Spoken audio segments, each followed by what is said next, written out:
We meet today at a transformational moment, a moment in history when our interconnected world presents us at once with great promise, but also great peril.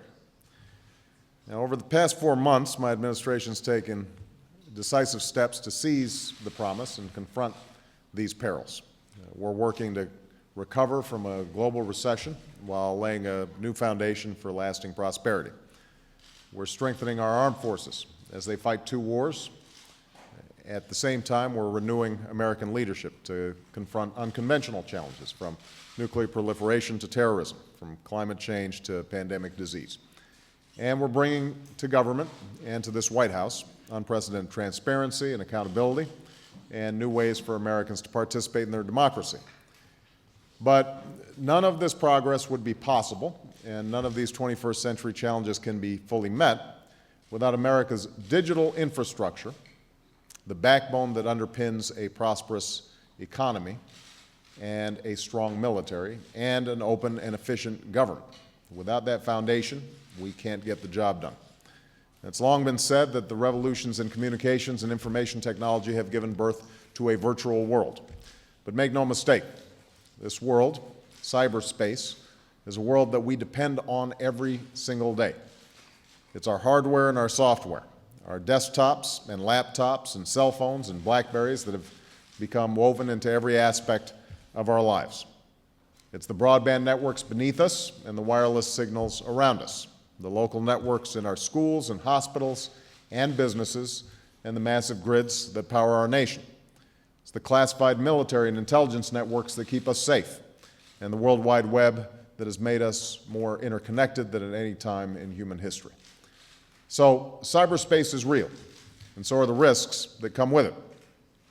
It's the great irony of our information age. The very technologies that empower us to create and to build also empower those who would disrupt and destroy. And this paradox, seen and unseen, is something that we experience every day. It's about the privacy and economic security of American families. We rely on the internet to pay our bills, to bank, to shop, to file our taxes. But we've had to learn a whole new vocabulary just to stay ahead of the cyber criminals who would do us harm.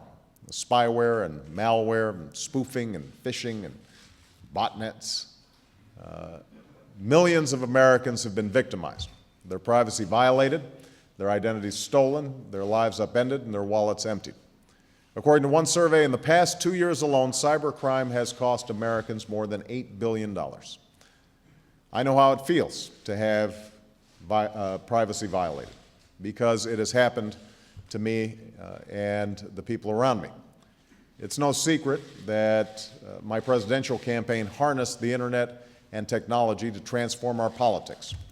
What isn't widely known is that during the general election, hackers managed to penetrate our computer systems. To all of you who donated to our campaign, I want you to all rest assured our fundraising website was untouched. So your confidential personal and financial information was protected. But between August and October, hackers gained access to emails and a range of campaign files, from policy position papers to travel plans. And we worked closely with the CIA, with the FBI and the Secret Service, and hired security consultants to restore the security of our systems. It was a powerful reminder. In this information age, one of your greatest strengths, in our case, our ability to communicate to a wide range of supporters through the internet, could also be one of your greatest vulnerabilities. So this is a matter as well of America's economic competitiveness. The small businesswoman in St. Louis, the bond trader in the New York Stock Exchange, the workers at a global shipping company in Memphis, the young entrepreneur in Silicon Valley. They all need the networks to make the next payroll, the next trade, the next delivery, the next great breakthrough. E-commerce alone last year accounted for some $132 billion in retail sales. But every day, we see waves of cyber thieves trolling for sensitive information. The disgruntled employee on the inside, the lone hacker 1,000 miles away, organized crime, the industrial spy, and increasingly foreign intelligence services. In one brazen act last year, thieves used stolen credit card information to steal millions of dollars from 130 ATMs machines in 49 cities around the world, and they did it in just 30 minutes. A single employee of an American company was convicted of stealing intellectual property reportedly worth $400 million. It's been estimated that last year alone, cyber criminals stole intellectual property from businesses worldwide worth up to $1 trillion. In short, America's economic prosperity in the 21st century will depend on cybersecurity. And this is also a matter of public safety and national security. We count on computer networks to deliver our oil and gas, our power, and our water. We rely on them for public transportation and air traffic control. Yet we know that cyber intruders have probed our electrical grid, and that in other countries, cyber attacks have plunged entire cities into darkness. Our technological advantage is a key to America's military dominance, but our defense and military networks are under constant attack. Al-Qaeda and other terrorist groups have spoken of their desire to unleash a cyber attack on our country, attacks that are harder to detect and harder to defend against. Indeed, in today's world, acts of terror could come not only from a few extremists in suicide vests, but from a few keystrokes on the computer, a weapon of mass disruption. In one of the most serious cyber incidents to date against our military networks, several thousand computers were infected last year by malicious software malware. And while no sensitive information was compromised, our troops and defense personnel had to give up those external memory devices, thumb drives, changing the way they used their computers every day. And last year we had a glimpse of the future face of war. As Russian tanks rolled into Georgia, cyber attacks crippled Georgian government websites.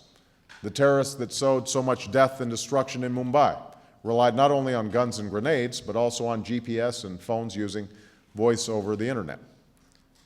For all these reasons, it's now clear this cyber threat is one of the most serious economic and national security challenges we face as a nation. It's also clear that we're not as prepared as we should be, as a government or as a country. In recent years, some progress has been made at the federal level, but just as we failed in the past to invest in our physical infrastructure, our roads, our bridges, and rails, we failed to invest in the security of our digital infrastructure. No single official oversees cybersecurity policy across the federal government, and no single agency has the responsibility or authority to match the scope and scale of the challenge. Indeed, when it comes to cybersecurity, federal agencies have overlapping missions and don't coordinate and communicate nearly as well as they should, with each other or with the private sector. We saw this in the disorganized response to Conficker, the internet worm that in recent months has infected millions of computers around the world. This status quo is no longer acceptable, not when there's so much at stake. We can and we must do better. And that's why, shortly after taking office, I directed my National Security Council and Homeland Security Council to conduct a top-to-bottom review of the federal government's efforts to defend our information and communications infrastructure and to recommend the best way to ensure that these networks are able to secure our networks as well as our prosperity.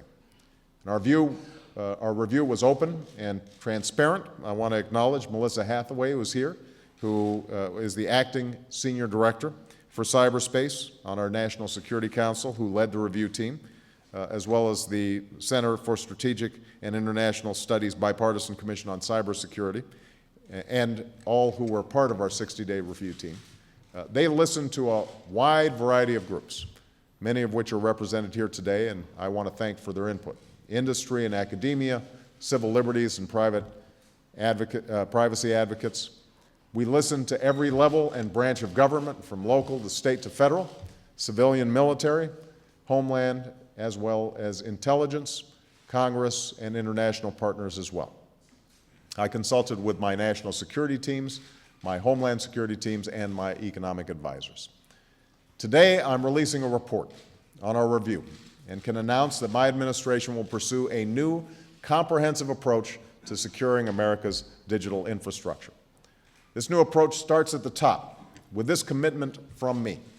From now on, our digital infrastructure, the networks and computers we depend on every day, will be treated as they should be, as a strategic national asset. Protecting this infrastructure will be a national security priority.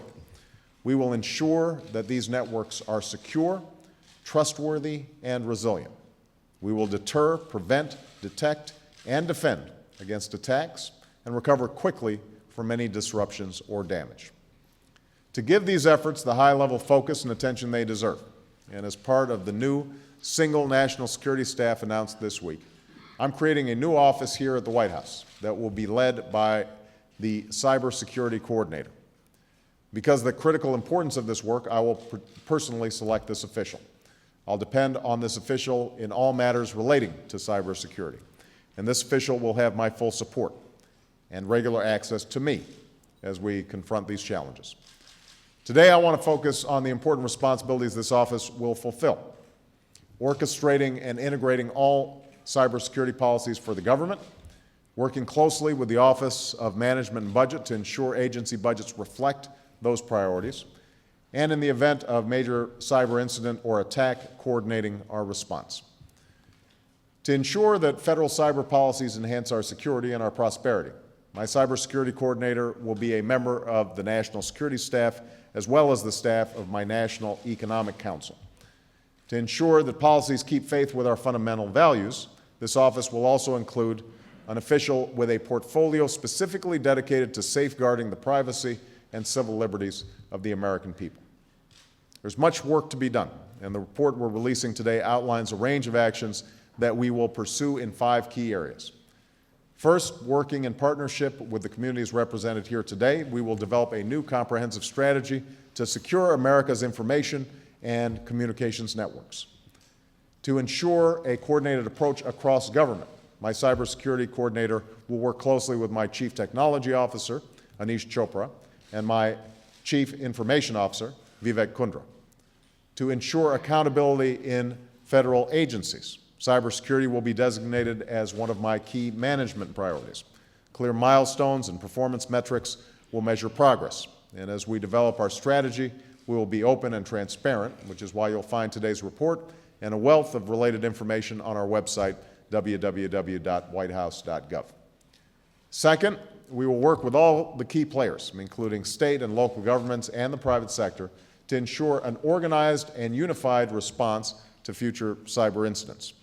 Given the enormous damage that can be caused by even a single cyber attack, ad hoc responses will not do, nor is it sufficient to simply strengthen our defenses after incidents or attacks occur. Just as we do for natural disasters, we have to have plans and resources in place beforehand, sharing information, issuing warnings, and ensuring a coordinated response. Third, we will strengthen the public-private partnerships that are critical to this endeavor. The vast majority of our critical information infrastructure in the United States is owned and operated by the private sector. So let me be very clear. My administration will not dictate security standards for private companies. On the contrary, we will collaborate with industry to find technology solutions that ensure our security and promote prosperity. Fourth, we will continue to invest in the cutting-edge research and development necessary for the innovation and discovery we need to meet the digital challenges of our time. And that's why my administration is making major investments in our information infrastructure, laying broadband lines to every corner of America, building a smart electric grid to deliver energy more efficiently, pursuing a next generation of air traffic control systems, and moving to electronic health records with privacy protections to reduce costs and save lives. And finally, we will begin a national campaign to promote cybersecurity awareness and digital literacy from our boardrooms to our classrooms, and to build a digital workforce for the 21st century. And that's why we're making a new commitment to education in math and science, and historic investments in science and research and development. Because it's not enough for our children and students to master today's technologies, social networking and emailing and texting and blogging. We need them to pioneer the technologies that will allow us to work effectively through these new media and allow us to prosper in the future. So these are the things we will do. Let me also be clear about what we will not do. Our pursuit of cybersecurity will not include, I repeat, will not include monitoring private sector networks or internet traffic. We will preserve and protect the personal privacy and civil liberties that we cherish as Americans.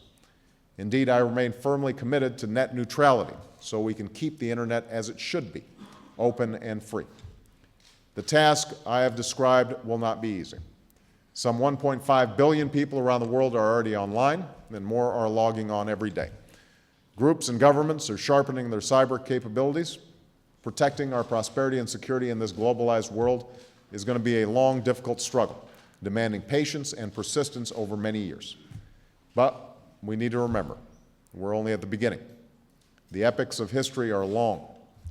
The agricultural revolution, the industrial revolution.